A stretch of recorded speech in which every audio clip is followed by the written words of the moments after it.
Hi, I'm Cara Lindell, founder of the Bridging Institute, and this is Becki Logan. She's one of our bridging specialists. And we're going to be talking about what we're finding with COVID as the months and years are going by. And there really is seeming to be a difference between the original, the Delta, and the Omicron. And it's not so much because of the type of the virus, it's more about the symptoms and how it hits you. And then, so we just want to share a little bit about what we're finding and what implications that has. So Cara, what do you find when you have someone come in who has had COVID? Well, generally, I now, because we've had all these different variants, I have to ask, did you get the congestion in the chest? What do you find? Yeah, sometimes they don't get the congestion in the chest, but it's more overall body fatigue. Maybe the symptom is simply that it feels like something's happening in their sinuses, like a cold, or that it's hitting their body in some other area that has had a history of having some sickness or illness, like a digestive tract. Yeah, kind of like what your Achilles heel, that's where it seems to surface.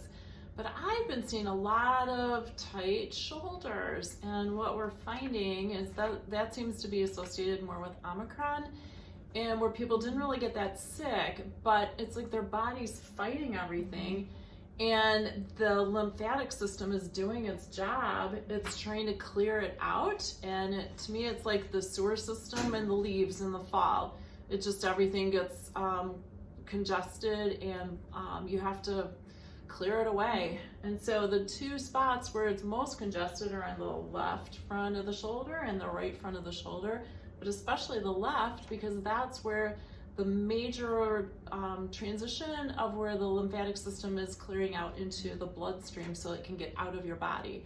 And so we just find that kind of getting some wiggles and some fluffing up in that area just really helps people breathe better and be able to move their shoulders again.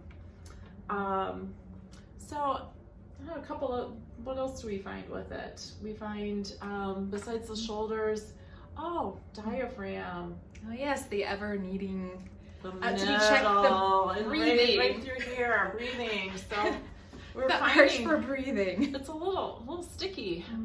So you know, the spike virus that we've seen zillions of pictures of, it kind of acts like Velcro, and so it gets our middle stuck, it gets our shoulders stuck, it just doesn't clear out very easily. And so I know I have to kind of support there and just kind of help people, like help them be able to like open up and get that middle moving again so that diaphragm can work. Yeah. Do you find anything else? So much of it is about layers that it gets stuck. So if you get part of it moving, then you have to work again to get it unstuck again. So it's like pulling back the Velcro. Yeah. And I think that's the main things that we're seeing, is that really it's the lymphatic system, the transitions, the breathing, and getting all of those relationships back open. Oh, speaking of breathing, one other thing with when you have the chest congestion, so what I am noticing is that it's not just like everything's all crunched in or like tightened up because it was having a hard time breathing. It's almost like it's curled in also. So a lot of times we have to like curl it in to get it to spring and open out and be more expansive so that your breathing can open up more.